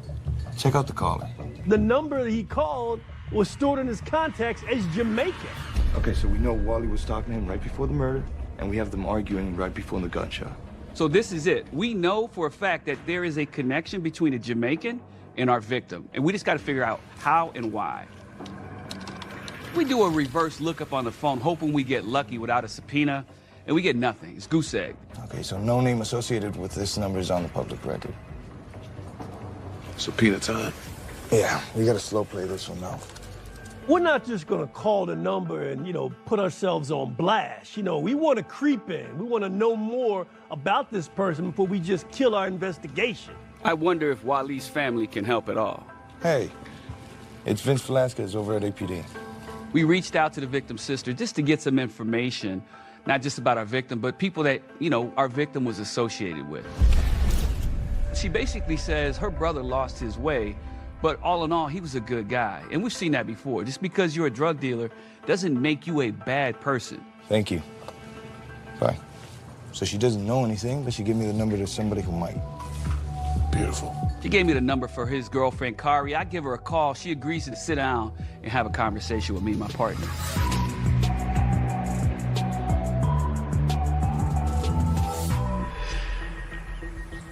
Thank you for agreeing to meet with us. Yeah, no problem. I always knew this could happen. I'm sure Wally shared with you what was going on in his life. Just ask. Did he ever talk about the Jamaican? Yeah, Wally was on the phone with Country, and they're talking about money missing from the trap.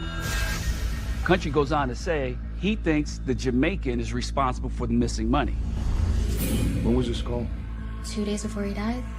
Wally was talking to the Jamaican, and I could tell he was pissed.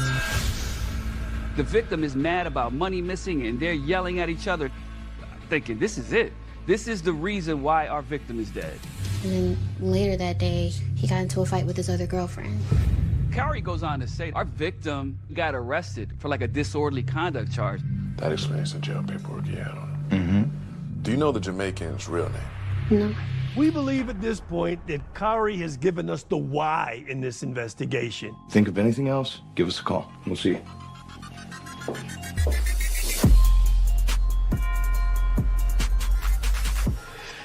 Yo, Vinny. Yep. I got the Jamaican, baby. We finally get subscriber information back on the Jamaican's phone number. We now have a name, Kenroy Drummond. Not only do we have a name, we find out Kenroy Drummond has an address in Northwest Atlanta. Sounds like it's time to bust a move. Israel. It's time for a visit. Tracking down the suspect will be anything but easy. He's only 14 years old. Yes. This has never happened to us before.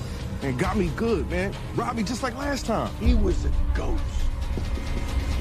This house and the crime scene tape don't match. This particular trap house is something I had never seen before. Looks like they just moved in. Not only are these guys like straight up businessmen with how they get down with their drug trade, they got lawyers on speed dial. Is there anything else? These guys could have been businessmen, successful, and did something totally different and had a different life. They chose the drug trade instead. We always believed the welcoming spirit was... Yo, Vinny, I got the Jamaican, baby. We've ID'd Wally Muhammad's killer as a guy known on the street as the Jamaican. Okay. While reviewing our victim's recent calls, we discover a contact in the phone listed as Jamaica. We now have a name, Subscriber information on the same phone comes back to a person by the name of Kenroy Drummond. Sounds like it's time to bust a move. Let's roll. We're thinking this has to be the Jamaican.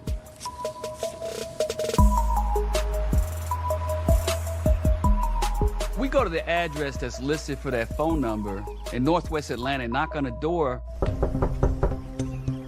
Okay, so I'm Detective Vince Velasquez with APD Homicide. You are? Jalissa Drummond. The interesting thing is Jaleesa's got a Jamaican accent. We gotta be at the right place, because we're looking for the Jamaican, so maybe that's her husband, her son, her brother. Hey, is Kenroy Drummond around? I'm his mother. What's this about? Jalissa tells us that Kenroy Drummond is only 14 years old. So we're like, damn. He's only 14 years old. Yes. This isn't making sense, because when they did roll call, they identified a Jamaican as a man, not a young boy. We gotta figure this out right now. Okay, Jalissa, so where was your son on December 27th? We were out of town for the holidays. She tells us he had nothing to do with anything involving a homicide. I mean, he's just a baby. So a phone registered in your son's name is connected to our case. Oh, so you're looking for Kenroy's father? Okay. What's his name? Deshaun. We haven't been together in a long time. So we're thinking it's possible that maybe Deshaun just used his son's name to cloak his identity. Where does Deshaun stay? At the Economy Lodge on Moorland. Thanks for your time. It seems we have a new name for the Jamaican, Deshaun Drummond.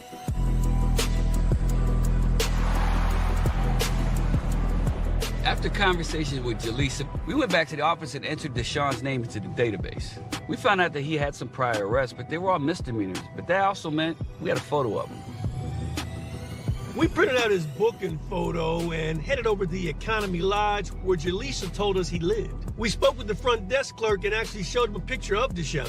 He recognized him but said he no longer stayed there.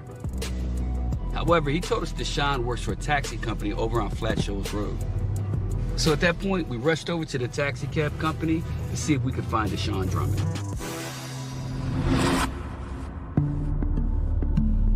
When we walk into this taxi company and we look into the break room, we see Deshaun. I'm like, there he is right there, eating lunch. I'm like, bingo, we got it. We're where we need to be right now. We're with Homicide. We need to talk to you about a phone you been using. We get right to business with Deshaun. We ask him about the phone number registered to his 14-year-old son. On my phone, that I just put in my son name. Immediately, I can hear his Jamaican accent. We might be face to face with the killer right now. But I met my friend Barrett. Okay, what's the friend's name? Why you just go by the name the Jamaican? He says that he met the Jamaican while, driving his cab. They kicked it off pretty cool because they had similar lineage. When was the last time you let him borrow your phone? Back in December. Matter of fact, the 27th. We finally tell Deshaun the reason we're there. So we're working a murder that happened on that day, December 27th. A man named Wally Muhammad. Yeah, he tell me saying he shot a man from Bowler Crest. This is huge. This brother just gave up the tapes on somebody that's a friend of his. He confessed for the guy we've yet to meet and have yet to identify. Tell me everything that Jamaican said, exactly. He just said something about some money. That's all I know. Do you know if the Jamaican carries a gun? Yeah, 357. 357? Now, isn't that the same caliber of bullet that we found in the Vic's pocket? Yeah. We're like, bam, that's it. We got 357 shell casings on our scene. All these pieces are coming together right now. Okay, do you know where the Jamaican lives? No, but Colleen might. He doesn't know exactly where he is, but he does have the address for a girlfriend of Jamaican named Colleen. Thanks for your time. Thank you, man. We want to get to Colleen's house, the girlfriend, and who knows, maybe the Jamaican will be there. She actually lives at the corner of Flat Shoals and Boulder Crest, not far, like literally a stone's throw from our crime scene. We don't know what we're gonna find. We could be walking right into the lion's den.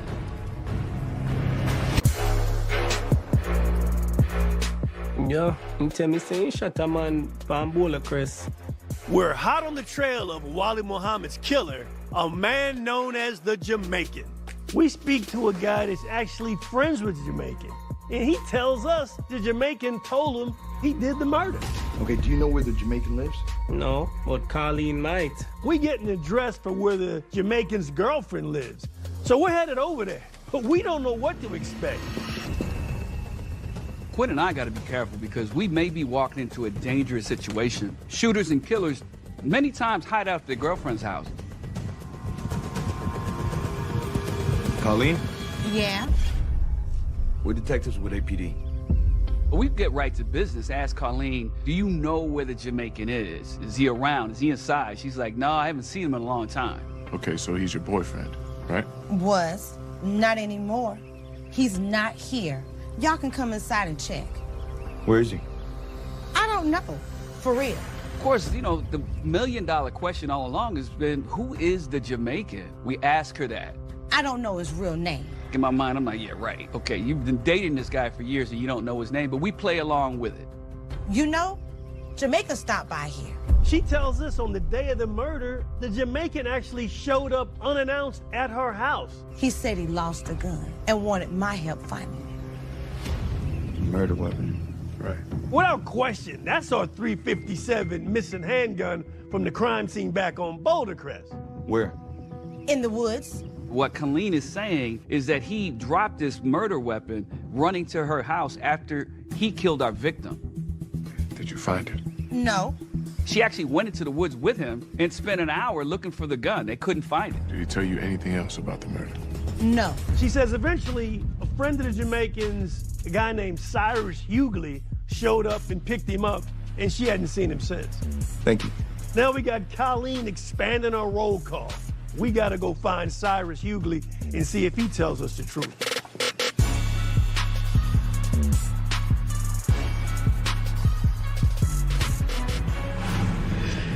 We finally get a bead on our guy, Cyrus Hughley. He agrees to come in and give a formal statement, so we're delighted. What can you tell us about the dude that you picked up from Colleen's crib?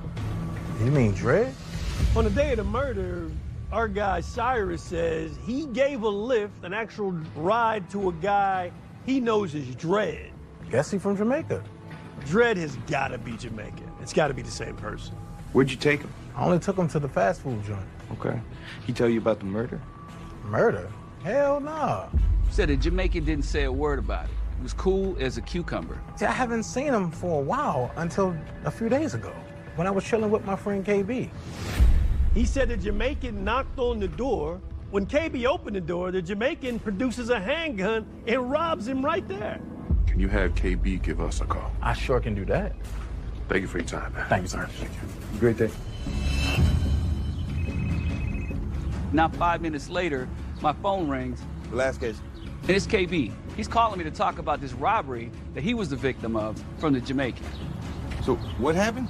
Dude put a gun in my face and stole $800 in cash and a gold necklace from me. You tell the cops? Nah, man. KB doesn't want to file a police report even with us. I mean, he's just gonna keep it ruthless, just like people do in the street. Okay. How can we get in touch with you? You can come find me. KB is calling from a borrowed cell phone, so he doesn't even have a number to give us for contact purposes. Come on. And he said he drives an old Cadillac and always hangs around Moreland and Flat Shoals. He'll be easy to find.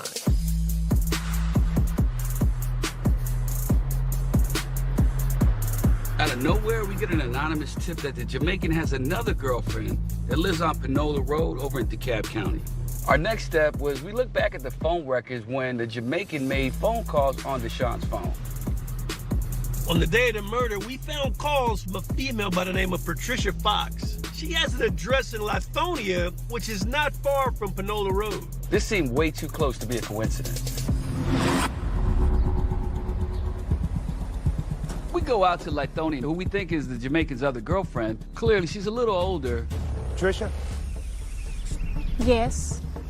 We want to talk to you about your boyfriend, the Jamaican. She says, you must be looking for my daughter, Melissa. She was dating a Jamaican guy. So now we know we're in the right spot. I didn't approve of the relationship. We'd love to talk to your daughter. Melissa? Just so happens she was home, so we asked, can we speak to her? What's your boyfriend's name? Nathaniel Payne, and we aren't together anymore. This former girlfriend, Melissa, just unlocked our investigation. We now know the Jamaican is Nathaniel Payne. Describe him. He's like 5'9", in his early 40s. When did you last see him? Not since the middle of January. Look, I really don't know where he is.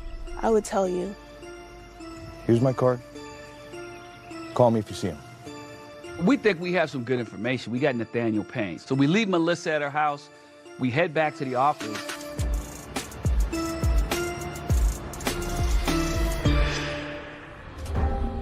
I'm on hold with INS. You get anything? On this guy in the database. We sent a request to INS to check in their records that may show anything they have on a Jamaican coming to our country. Yeah.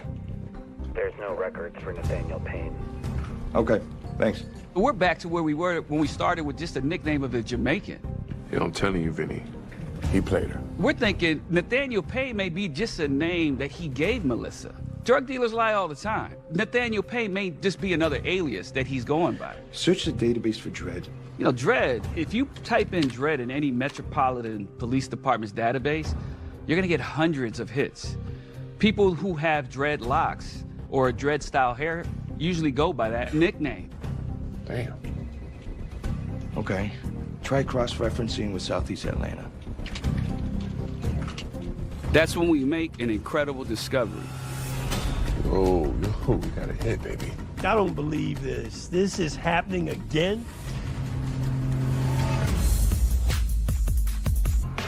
Describe him. Figure it out. It may not even be him. Search the database for Dredd. Yo, we got a hit, baby. I see the initials KB. It's a robbery, but I remember KB didn't report the robbery. Yo, did KB lie to us? Not technically. When I look at the date, it's a whole new robbery. The Jamaican, AKA Dredd, robbed KB for a second time. So it happened again? Yeah, but this time he filed a report.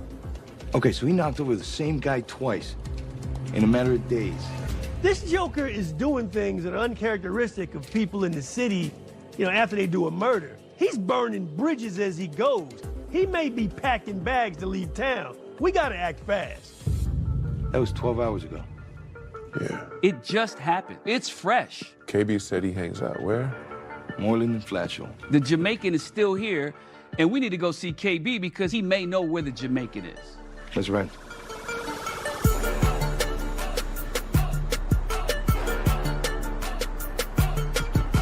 We roll over to Flatshores in Moreland.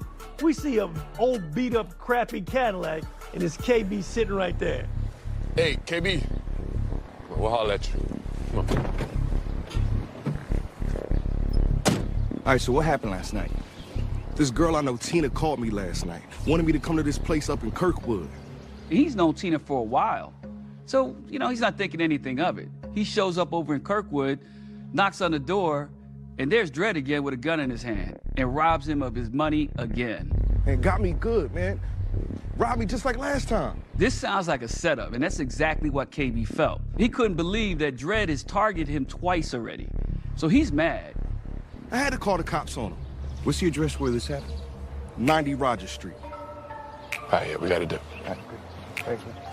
We're still in real time as far as our hunt down for the Jamaican known as Nathaniel Payne. We're hoping he's still there.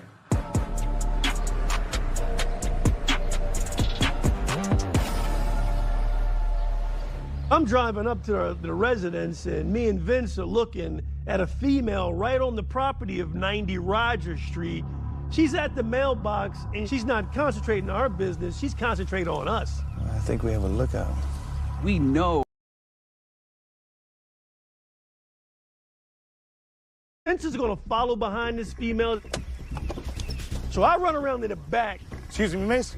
Just to make sure if the Jamaican's there, he didn't run out the back door. Hold up a second, let me talk to you. Where you going? Something in my gut told me this guy's probably inside the house, and she's trying to figure out what to do. Watch yourself, Vinny. I said, hold up a second. You hear me? Stop! She wouldn't turn around. I got my partner on my radio. I can hear if anything goes south. When she got to the door, that's when she turned around to see exactly where I was. And the hair on the back of my neck stood up. I knew something wasn't right. And as the door opens up, not 2 feet inside the doorway, do I see a man just frozen staring at me, and at that moment, I knew that was the Jamaican. Let me see it. He immediately turned around and started running against all training, against everything that I know I should not do. I ran into that house. Let me see your hands. Can't let him go. I pulled my gun out, and I needed 2 hands on this thing, because if I had to unload and reload with another clip, I was ready to go. I'm at the back door. I don't hear anything. Stop! Don't move! Let me see your hands. My gun is punched out, and I'm screaming commands at this guy to show me his hands. I cannot see his right hand. Let me see your hands. If I don't see your hands, don't move. Don't move. All hell broke loose, and I just hear all this screaming. Last chance. Let me see those hands. So now I'm face to face with this killer who, in my mind, is armed, and he is going to shoot me and kill me. Never felt that. Let me see your hands. My focus was on his right hand, and I could see it moving. And all of this is happening in a split second. Last chance. We tracked down Wali Muhammad's killer, Stop. Nathaniel Payne. Let me see your hands. When he took off running, I knew I couldn't let him go. This guy has killed one person at least, has robbed the same guy twice, and who knows what other damage he's done. If I don't see your hands. But now, I'm in a life or death situation. This is like slow motion. Let me see your hands. And I'm thinking I'm gonna get shot or shoot somebody because I certainly don't want to die, and I don't want to take a life. He knew at that moment I was about to shoot him, and I was. Please don't shoot, boss. On the ground. Get on the ground. Nice and easy. Had he not pulled that hand out, we may not have a case here today. Vinny, over here. But thank God he showed all 10 fingers, and he allowed me to handcuff him safely. And true to form, he had a 9mm tucked in his waistband. You got it? Yeah. There's one in the chamber, Vinny. He was probably going to take the chance of shooting a government official, and he just changed his mind. Whether it was God or just good sense, I'm glad he made the right decision. What's your name? Daniel Lindell Payne. Confirmation that this indeed is our homicide suspect, also known as the Jamaican. It's now to have a sit down. We're hoping this guy's going to talk to us.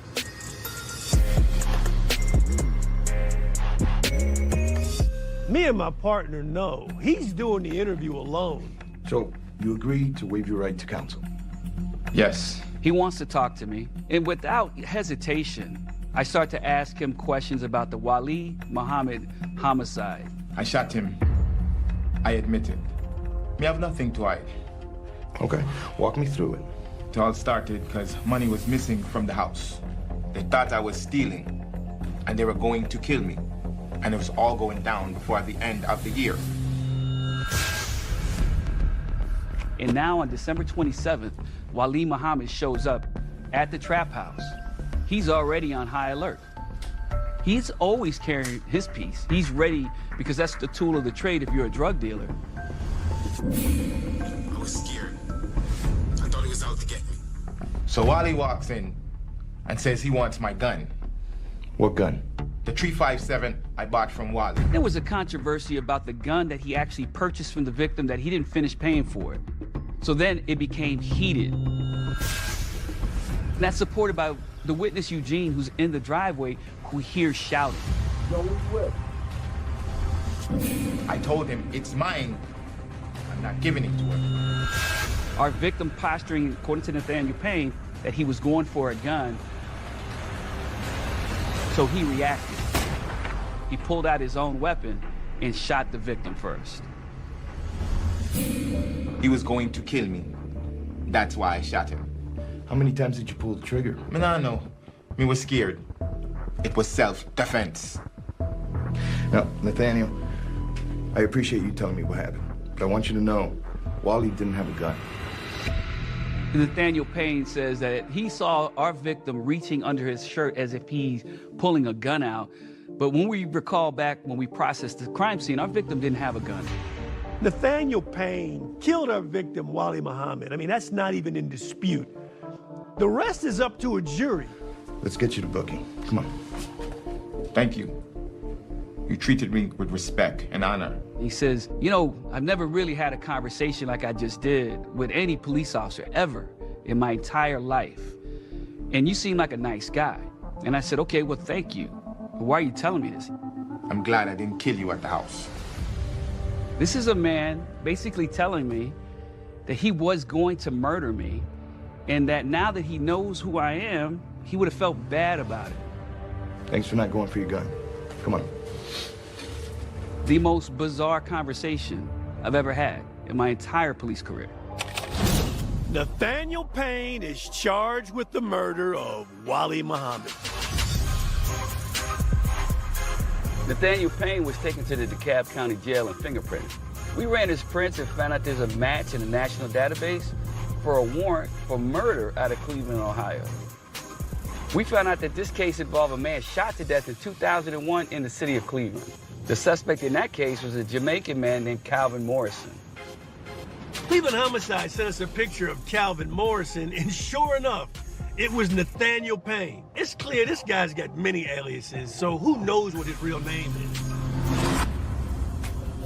In 2005, Nathaniel Payne goes on trial in Fulton County for the murder of our victim, Wally Muhammad. This trial goes on for over a week, and when the jury comes back with a verdict, it's not guilty. We know for a fact that Nathaniel Payne pulled the trigger and killed our victim, Wally Muhammad,